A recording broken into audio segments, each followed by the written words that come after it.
माननीय संजीव जी ने अपनी राय व्यक्त किया, माननीय नवल जी ने अपनी राय व्यक्त किया। सवाल केवल इस बात का है, हम माननीय मंत्री जी से अनुरोध करेंगे, और हम 38 साल हो गया माननीय मुख्यमंत्री जी के साथ, अगर कोई भी बात वो बोलते हैं तो तर्क सम्मत तरीके से बोलते हैं। ऐसा नहीं है कि मन में जो राय होगा वो व्यक्त कर देंगे। जब माननीय मुख्यमंत्री जी ने सदन में अपनी राय व्यक्त कर दिया, जिसने भी ये दुस्साहस किया वो गलत किया। प्रथम दृष्टया इसको मानने में कोई दिक्कत नहीं है कि 10 से 4 का अनुपालन क्यों नहीं हुआ। दूसरा, सभापति महोदय, उस परिस्थिति में हम लोगों ने तमाम स्नातक शिक्षक के माननीय सदस्यों ने सामूहिक रूप से जिला शिक्षा पदाधिकारी को पूरे बिहार में डायरेक्टर को ईमेल भेजा, ये भेजा कि भाई देखिए इसका अनुपालन करवाइए। हम केवल अनुरोध यह कर रहे हैं कि जो माननीय मुख्यमंत्री जी का आदेश है, और वो सदन के नेता हैं, वो विधायिका के प्रधान हैं, अगर उनके मुंह से निकला हुआ वाक्य ब्रह्म वाक्य माना जाना चाहिए। इसलिए हम अनुरोध करेंगे कि उन सदन के नेता के द्वारा जो घोषित मापदंड है, और उन्होंने अपने व्यक्तिगत जीवन का भी उदाहरण दिया कि हम लोग भी विद्यालय जाते थे 10 से 4, तो हमको लगता है इतना बोलने के बाद अब तक विभाग को इसको संज्ञान में लेना चाहिए। ठीक, जो हुआ सो हुआ, लेकिन अब नए दौर में तो ये समय सारणी निश्चित रूप से निर्धारित होना चाहिए। नीरज बाबू, लगातार बात आ रही है, जो भी हमारे शिक्षक प्रतिनिधि हैं, आखिर काबिल मंत्री हैं, आपके बात को समझ गए हैं, तो बोलने दीजिएगा, तब तो फिर आगे बोलने का मौका मिलेगा। तो जवाब ले लीजिए। अरे अब तो आधा घंटा से नवल बाबू अकेले छेके हुए हैं। माननीय सभापति महोदय, हमने निश्चित रूप से इस विषय पर पूर्व में जो समय सारणी थी, जो प्राथमिक विद्यालयों का, उसका भी अध्ययन किया और देखा कि 2013 से लेकर के 2021-22 तक 9 से 4 बजे की समय सारणी दी गई थी विभाग के द्वारा।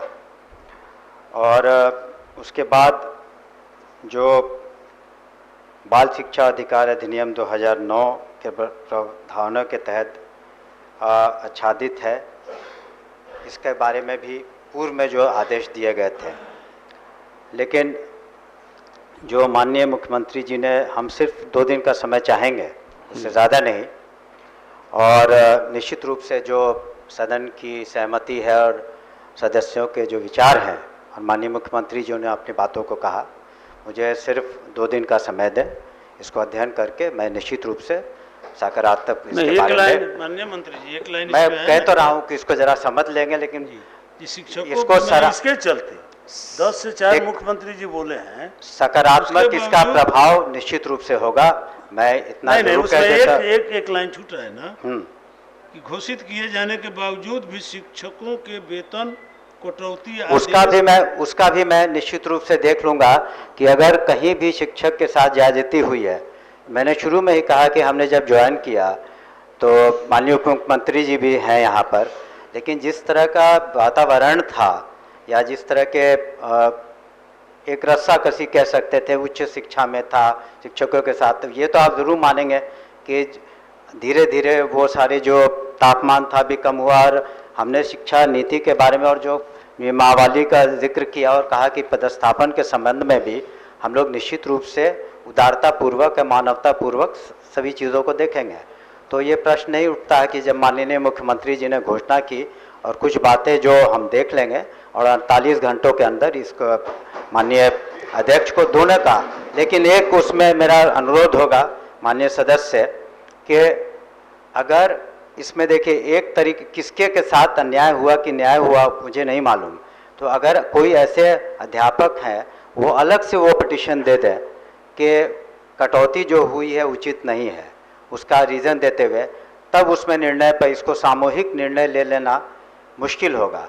अगर व्यक्ति विशेष के साथ अगर कोई अन्याय हुआ है तो उसको आपको अलग से पिटीशन, इस तरह के 10-5 जो भी हैं आपको अलग से दे दें, तब उस पर हम समीक्षा करवा करके उसको भी 1 सप्ताह के अंदर निष्पादन कर देंगे, और दूसरे वाले का जो समय सारणी का 48 घंटे के अंदर हम कर देंगे। हम बताना चाहेंगे पूरे बिहार में जो नीरज जी ने कहा कि हम लोग 10 से 4 की घोषणा के बाद हम लोगों ने भी अपने अपने शिक्षकों को कहा कि अब 10 से 4 माननीय मुख्यमंत्री घोषणा कर दी है, आप वही समय सारणी का पालन करें और उसके अनुसार आप समझे कि पालन करते हुए शिक्षकों के 10 से 12,000 शिक्षकों का वेतन रुका हुआ है, कटा हुआ है। वही दूसरा उस संकल्प का पार्ट भी है कि उसकी एक समिति समीक्षा करके और सबके वेतन निर्गत करने का आदेश है। अभी रुक जाए, देख लीजिए।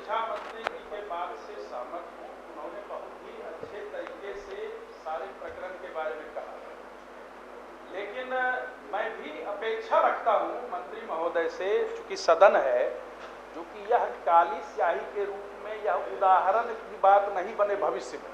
मंत्री महोदय ने कहा है 48 घंटे में तो वो जरूर करेंगे, लेकिन यह उदाहरण की बात भविष्य में नहीं बननी चाहिए। और दूसरी बात, मंत्री महोदय को मैं ऑन रिकॉर्ड कहना चाहता हूं, अभी मुंगेर जिले में राज्य सरकार के सचिवालय और निदेशालय का हवाला दिया जाता है और वेतन रोक दिया जाता है। ऐसे और भी जिले में होते हैं और फिर उगाही की जाती है, तब वेतन भुगतान किया जाता है। तो एक दल के ना है, जाके मिल के बात बता देंगे, वापस लीजिए। आसन से आपने मौका दिया है बोलने का, वापस लेने के पहले कहा 1 मिनट में ही तो सारी बात मैं खत्म कर रहा हूं। आपका 10 मिनट का 1 मिनट होता है ना। मंत्री महोदय के आश्वासन के बाद मैं अपने संकल्प को वापस लेता हूं और सदन की मर्यादा निश्चित रूप से अक्षुण्ण रहेगी। सरकार की साख को कोई प्रभावित नहीं कर सकता। इस आश्वासन के साथ मैं वापस लूंगा। संकल्प व्यापगत हुआ।